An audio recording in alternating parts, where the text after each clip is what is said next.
Nothing depicts the way our government can fail veterans like the story of Keith Brown. He was a Vietnam combat vet from Winter Haven. I'm disgusted that they're treating anybody like that, much less our veterans. His first problem goes back to Vietnam. Keith loaded the Agent Orange herbicide onto the aircraft. The Army told him it was safe, and he was soaked in it for years. We just, would play like we would be playing with water hoses, Then, after he came home and celebrated his son's first Christmas, they told him that Agent Orange was toxic, known to cause heart problems, tissue damage, and cancer. The heart problems and tissue damage struck first, and after his knees, shoulder, and hip degenerated, the VA addressed the pain by making him run. And they had him going up and down 5 flights of stairs. They put him on stairs until he collapsed. He was in a group of people that was half his age that were active duty. He just went down. Then after his back failed, they botched the surgery by running his metal fluid container through an MRI machine. Well, as soon as he cranked the thing up, pop, and blood comes all over me, all over my pants, all over everything, on me. He spent that night in a pool of blood. Next morning, my pastor come to visit me, and he said, "Oh my God, what in the hell happened here, What did you guys do?" Then came excessive drive times and wait times for follow-up appointments. Maximum, how long has it taken to get an appointment? 2 years. To try to fix that, Congress passed the Choice Act, which is supposed to allow veterans to seek timely care outside the VA if they live more than 40 miles from a VA center. There's VA Choice, where our veterans no longer have to wait for endless hours, days, even months.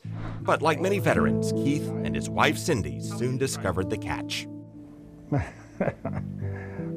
Lunacy, it's Lunacy. Yeah.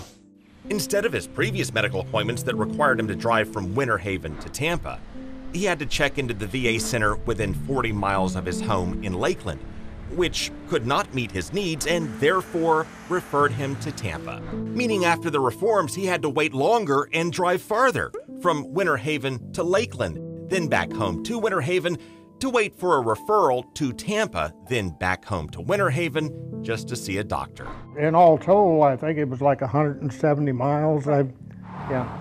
And would you believe, after all that driving to appointments year after year, the vet who spent years soaked in chemicals linked to cancer could not get testing or screening for cancer?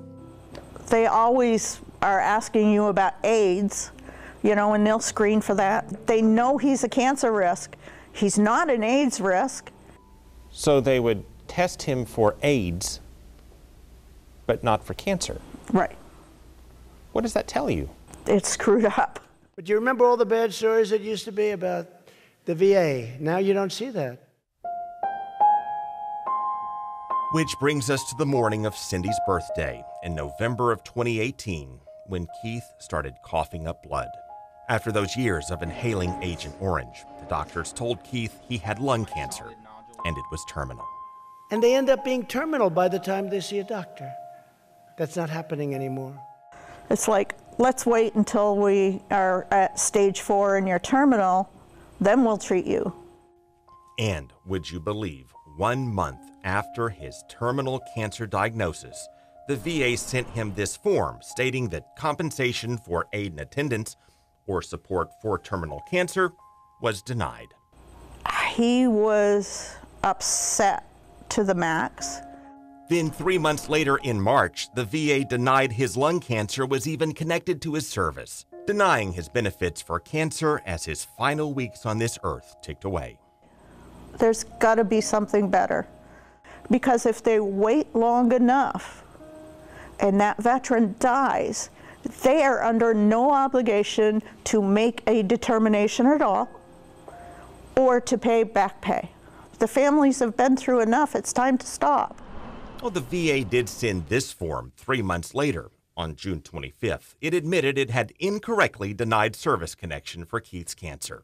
But then 6 days later, it terminated Keith's benefits because Keith Brown died in July. I wasn't ready for him to go. I'm still not. And I thought, this is an ultimate slap in the face. The VA does state cancer screening is a key preventive care measure. It just does not automatically provide it each year for vets exposed to Agent Orange. If they did it to him, how many other people are they doing it to? And that brings us to a call for action from a grieving widow in Florida to the politicians missing in action in Washington. Screen those guys. Get it before it's, killing them. Cindy Brown just wants Congress to ramp up cancer screening for veterans at risk for cancer. And she's looking for any member of Congress who may take up her proposal that she says could save lives in the memory of the man she loved. If he were here today with you, and in spirit he is, what would he say to you? Go get them.